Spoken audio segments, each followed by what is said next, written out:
Alright, let's not mess around here and get straight to the point. What the heck is Reindeer Games? Shortly after Big Brother 25 ended, CBS released a small teaser for an upcoming winner spinoff that would feature 9 former Big Brother contestants competing against each other to win $100,000. However, this wasn't your typical Big Brother format. There wouldn't be any vote-offs. The players wouldn't be living in the Big Brother house. Heck, they wouldn't even be living together. Instead, it seems that this game would be focused on one thing in particular: the competitions. Each episode will consist of 3 different comps. If I had to guess, I would guess that the top performing players in the first 2 competitions will earn their safety, and the 2 worst performing players will then be forced to play in the final competition of the night, Santa Showdown. Whichever player loses Santa Showdown will then be eliminated from Reindeer Games, and this will repeat each episode until there are just 4 players left, who will all compete in some sort of finale to crown the ultimate reindeer. If you're confused, just think of it as one really complicated battle-back gauntlet.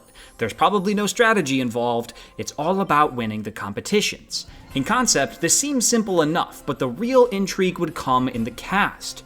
Who are the 9 former Haskas that will compete in this spin-off show? Let's find out. We did it! We did it! That's odd. Reindeer? Starting from the most recent house guest and going back, the first player revealed was Cameron Harden, the 9th place player from Big Brother 25. If there was anyone that it felt like the show was made for, it's Cameron.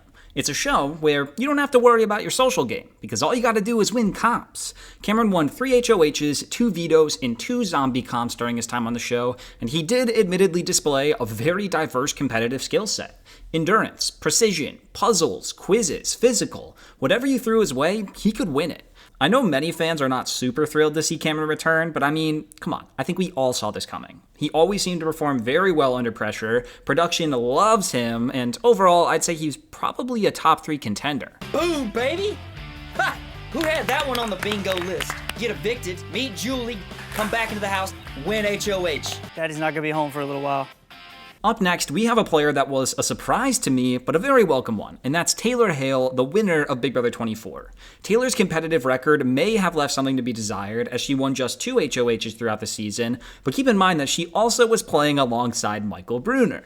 Taylor actually is a very capable competitor and has proven to be quite adept at anything physical, and she never performed poorly in most of the puzzles either. She's probably the strongest woman here and has the advantage of playing the second most recently, so I'm putting Taylor on my winner contender list.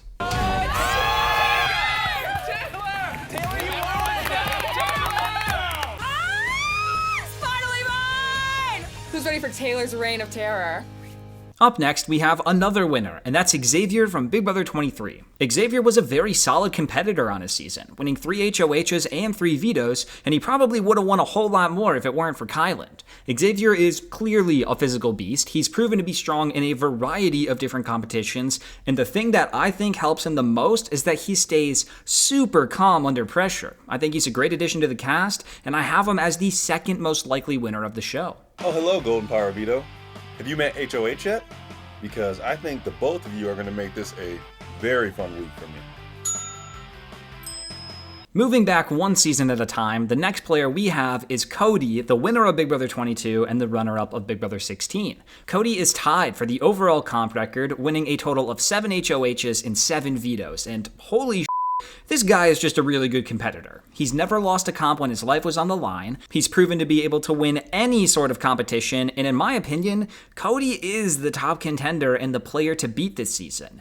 I just have a hard time believing that he's ever going to find himself on the bottom with 3 competitions per episode, but I've been wrong before.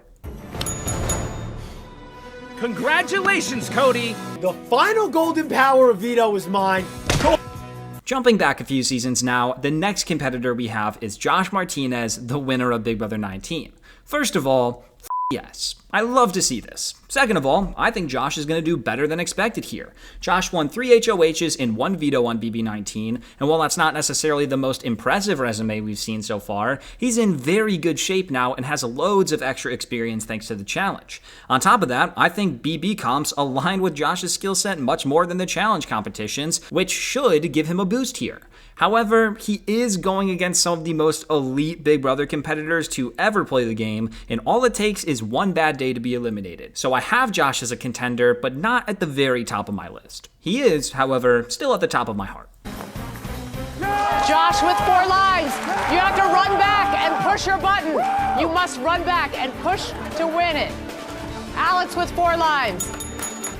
Up next, we have the player who I believe has played in the most Big Brother competitions ever, and that's Nicole Franzel. She placed 7th on Big Brother 16, 1st on Big Brother 18, and 3rd on Big Brother 22, and while she may not be viewed as a great competitor, she has sneakily built up a very solid resume, winning 6 HOHs, 3 vetoes, 2 Battle of the Blocks, 1 Battle Back, and 2 collective parts of the final HOH. Nobody has more experience than her when it comes to comps, as she has played in a ridiculous 73 of them across her Big Brother career.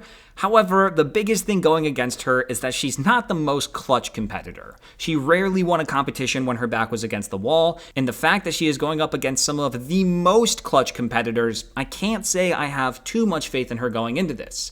However, it seems like she always finds a path to the end, so I wouldn't fully count her out. Woo! I won the Golden Power of Veto, and it feels so great. I mean, it only took me 2 seasons, aka 150 days to figure this thing out. After Nicole, we finally have another non-winner, although many may be annoyed at his inclusion on the cast, and that's the 5th place finisher of Big Brother 16, Frankie Grande. Frankie had one of the best single-season competitive performances ever, winning 5 HOHs, 3 vetoes, and 1 Battle of the Block by himself, and if it weren't for that reset button, he might have even won a couple more. He's proven to be able to win in high-pressure situations, but unlike some of the other players here, we have actually seen Frankie lose, so he's not unbeatable. Even so, he is still one of the top contenders, so keep an eye out for him. It's my first veto! I'm so happy! Now I have all the power this week, so we'll see who I end up using this on. Up next, we have another unexpected pick, but someone I probably should have seen coming due to all the promos, and that's Britney Haynes. Britney placed 4th on Big Brother 12 and 8th on Big Brother 14, and although she's not looked at as a big physical threat, she had an underappreciated comp run in Big Brother 12, winning 1 HOH and 3 vetoes, with all 3 vetoes coming within the first 5 weeks. Similar to Nicole, Britney isn't necessarily the most clutch competitor, but she's no slouch either, and in a season where it seems like all you need to do is not come in last place, I could definitely see a path for her to make it to the finale, and maybe she could even win. It'll be a tough road, but don't count her out. Yay! I won again. I am veto royalty. It's about time the Brinchel luck ran out. The power is yet again in my hands. I control what happens this week, and I couldn't be happier. And last, but certainly not least, we have the one and only Danielle Reyes. Danielle plays 2nd on Big Brother 3 and 6th on Big Brother All-Stars, and across her 2 seasons, she won 2 HOHs and 2 POVs. Even though it's not the most impressive resume on paper, she's got something going for her that many people might not realize. Danielle Reyes is fit as right now. So although it's been nearly 20 years since she's played any sort of Big Brother game, she has a legitimate shot at crushing the competition and finally getting that crown that she was so close to getting back in Big Brother 3. The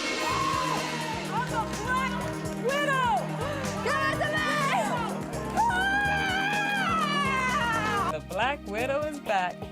I have a web of deception. I'm ready to catch a whole bunch of houseflies. So, now that we've seen the players, who am I excited about and who could I have lived without? Well, I'm super excited to see Taylor, Josh, and Danielle. They are all in my top 10 favorite players of all time, and I will happily take any excuse to see them on my screen again, even if it's this Reindeer Games thing. On the next level of people I'm happy to see, I have Xavier and Britney. They are 2 players who have cemented their legacy on the show, and I have absolutely no complaints with them being here. Then, surprisingly, I have Frankie.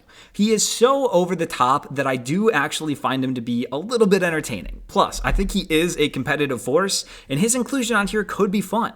That leaves us with Nicole, Cody, and Cameron. And if I'm being fully 100% honest with you all, I really don't have a strong opinion on their inclusion. Would I have preferred other people instead of these 3? For sure. However, I feel like they all make sense to a certain degree, and since this is just a silly spin-off show, I don't really care who's on it, especially since I got lucky and so many of my favorite players are already here. We're literally just watching these people play competitions as opposed to seeing them on the live feeds for 3 months, so even if they're not necessarily my favorite players, it's not ruining my day or anything if they're on the cast. If you care to know, I would have much rather seen Michael, Rachel, Paul, Vanessa, or even Jag on this cast, since he did literally just set the single season comp record, but it's freaking Reindeer Games. I'm not up in arms about it. If you're really pessimistic about someone's inclusion though, consider this. There's a really, really good chance that you get to watch them lose.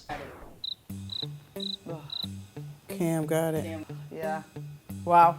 To wrap this up, I'll just give you a loose ranking of how I think the players are going to do. I really do not know if the competitions are going to be as athletic male favored as they've seemed to be recently, but because of my unsureness, I'm just going to break this up into 2 different lists. For the women, my gut instinct is to rank Taylor first, Danielle second, Nicole third, and Britney fourth. But Nicole and Britney are pretty interchangeable for me, and Danielle and Taylor also could be interchanged. For the men, I have Cody ranked first, Xavier ranked second, Cameron at third, Frankie at fourth, and Josh unfortunately at fifth, but there's no real rhyme or reason to these rankings, and we very easily could live in a world where one of my top contenders ends up going home first. And that's really all I have to say about Reindeer Games. I didn't even plan on making a video for this, but as the premiere kept inching closer and closer, I found myself admittedly getting a little bit excited for it, so I wanted to throw something together. I'm still working on the Jag winner video, so you can expect that sometime before Christmas. I'm not even sure, but I'm working on it. And then afterwards, I got my other winner videos and maybe some other videos, we'll see. But yeah, thank you so much for watching. If you're new here, consider subscribing. Oh, I also totally forgot to mention that Jordan Lloyd, Derek X, and Tiffany are all going to be co-hosting this event. I totally forgot to include that, but there it is. As I was saying, I of course need to give that extra special shout out to all of my YouTube members and patrons who would easily wipe the floor with these competitors and become the last reindeer standing. And, as always, here's a clip for you on your way out. There are 196 names on the small naughty list scroll. In total, how many names are on the 4 nice list scrolls? Corey!